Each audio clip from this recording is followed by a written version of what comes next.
मुझे बेटी के रूप में पाना है तो कोई साधारण बात नहीं हो सकती।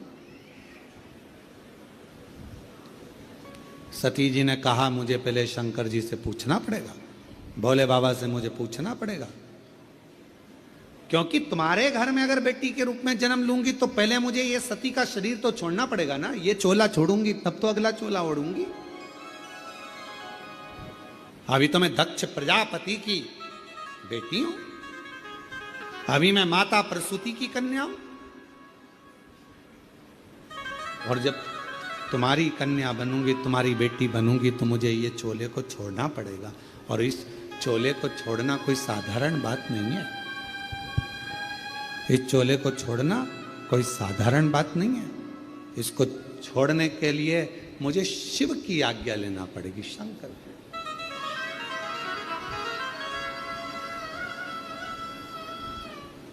आप तप में लगे रहो, मैं शिव से पूछता। सती मैया गई भगवान देवादिदेव महादेव के पास में, भगवान शंकर के पास में और भगवान शिव जी के पास में जाकर मां सती बैठ गई। आज ओघड़दानी का श्रृंगार मां सती कर रही, और श्रृंगार मां सती सुंदर कनेर के पुष्प माता सती ने उठाए हैं, और सुंदर कनेर के पुष्पों से मां सती आज बाबा का जटा का श्रृंगार कर रही है, सुंदर चंद्र का श्रृंगार कर रही है, कर्ण का श्रृंगार कर रही हैं, गले का श्रृंगार कर रही हैं। श्रृंगार करते करते जब बाबा के हृदय स्थल पर एक कनेर का पुष्प स्पर्श किया, तब शिवजी का नेत्र खुल गया। शिव का एक कनेर का पुष्प जब हृदय को स्पर्श किया, नेत्र खुले।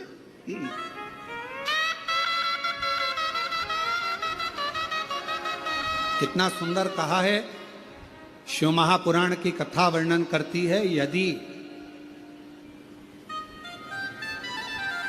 किसी भी अष्टमी तिथि को 12 महीने में शुक्ल पक्ष कृष्ण पक्ष की अष्टमी तिथि पड़ती है, यदि किसी भी अष्टमी तिथि को अगर किसी ने नियम बनाया 5 अष्टमी का, 8 अष्टमी का, 7 अष्टमी का,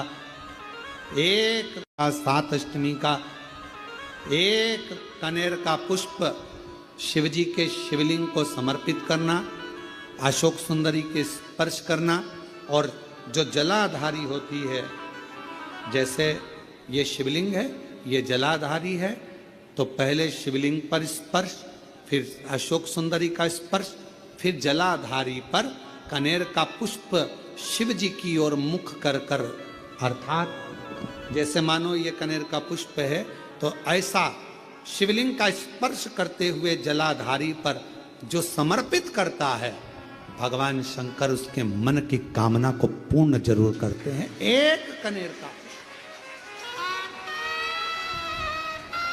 एक कनेर का पुष्प मां श्रृंगार कर रही है। कनेर के पुष्प से माता सती श्रृंगार कर रही है। पहले जटा का श्रृंगार किया, बड़ा मैया ने कनेर के पुष्प से जटा का श्रृंगार करा, कर्णों का श्रृंगार करा, गले का श्रृंगार करा, वही कनेर का पुष्प।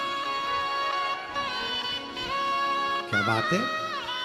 आज आप अचानक यहां, अचानक आपसे एक निवेदन करें आज शिव महापुराण के माध्यम से, जितने भी शिव भक्त कथा को सुन रहे हैं आस्था चैनल पर, फेसबुक, यूट्यूब पर, आपसे आज एक निवेदन करते हैं, करके देखिएगा। रोज मंदिर जाते हो, रोज जल चढ़ाते हो, रोज झाड़ू पोछा भी लगाते हो, रोज तुम कुछ ना कुछ जो रोज करते हो ना, रोज प्रतिदिन जो करते हो, कभी कभी हफ्ते में, महीने में एक बार थोड़ा सा बदल कर देखो, थोड़ा सा।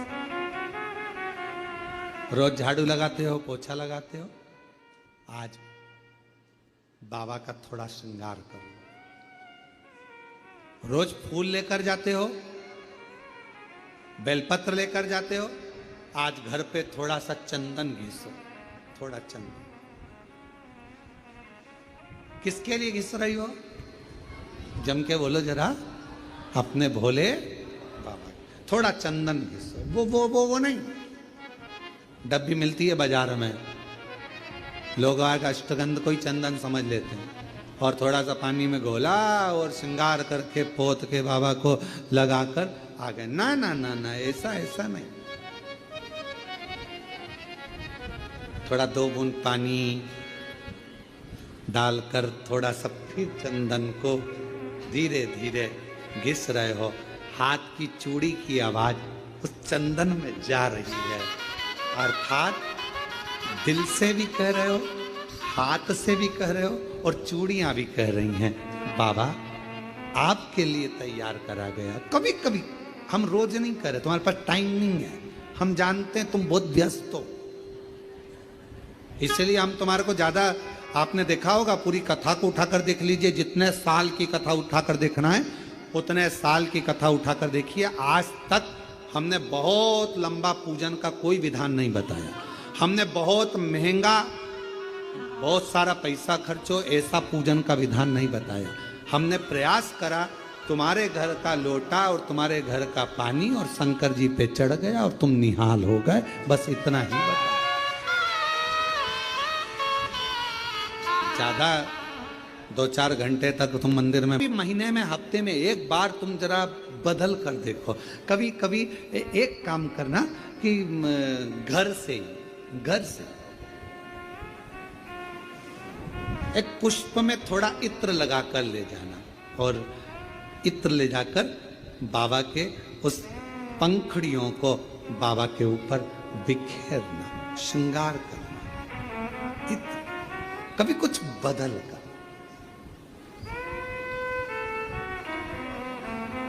कभी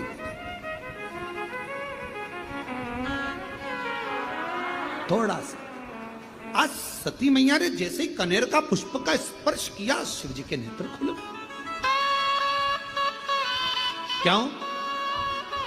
रोज जल चढ़ता था, रोज श्रृंगार होता था, पर कनेर पुष्प से कभी माता सती ने हृदय का स्पर्श नहीं कराया था, जो आज करा दिया। बदल कर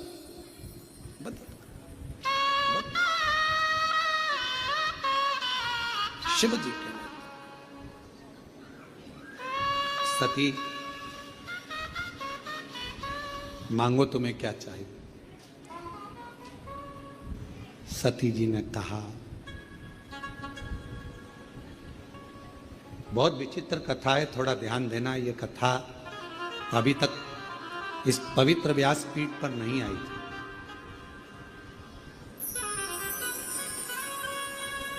रामायण किस किसने सुनी है? सबने सुनी है। रामायण किस किसने पढ़ी है? सबने पढ़ी है। आप लोगों को मालूम होगा कि राम जी को वन किसने भेजा था? वचन किसने मांगा था? माता कैकेयी ने। किसने मांगा था? परेशान नहीं आ रहा अंदर। माता कैकेयी। अब जरा विचार करिएगा कि माता कैकेयी राम जी से कितना प्रेम करती थी, कितना स्नेह करती थी।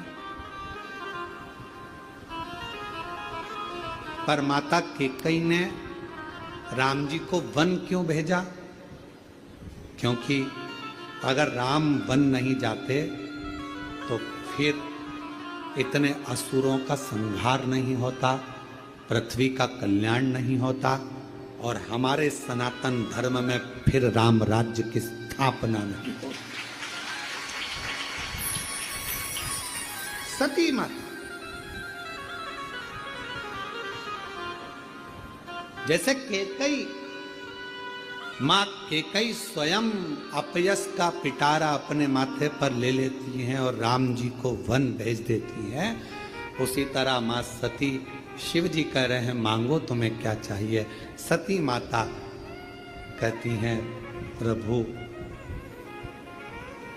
बहुत बड़ी चीज मांग रही हूं आपसे, शायद किसी ने नहीं मांगा होगा जो मैं मांग, और मेरा विश्वास कहता है जो मैं मांग रही हूं वो जगत की प्रत्येक नारी खुद मांगती है, जो मैंने मांगा है आपसे। क्या स्वामी अखंड सौभाग्यवती हो कर इस संसार से जाना चाहती हूं। अखंड सौभाग्यवती क्यों? एक मेरी भक्त है मैना, हिमवान की धर्म पत्नी, हिमालय राज की धर्म पत्नी मैना मेरा तप कर रही है, मेरी साधना कर रही है और मेरे को उसने मुझे मांगा है कि तुम मेरे घर में पुत्री बनकर आ। शिवजी कहते हैं तो उसको तेरे जैसी कोई बेटी दे दे। मैना नहीं मान रही। मैनावती ने कहा है कि आपके जैसी बेटी मेरे घर में जन्म, आपके जैसी मतलब आप जैसी नहीं, आप जन्म लो। शंकर भगवान ने कहा कि मैं समझाता हूं मैनावती को, तुम रुको यहां। शिवजी ने जाकर मैनावती के सामने प्रकट होकर कहा, आपने सती से क्या मांगा है मैना? मैना कहती हैं कि सती को मैं अपनी पुत्री बनाना चाहती हूं। मैना आपको मालूम है, सती अगर पुत्री बनकर आएगी तो उसको सती का स्वरूप छोड़ना पड़ेगा, देह त्यागना पड़ेगा। आपको मालूम है? मैना हाथ जोड़कर कहती है मेरा तो बस वचन ही यही है, मैंने सती से मांगा यही है मां से कि मेरे घर में बेटी बनकर आ जाए, पुत्री।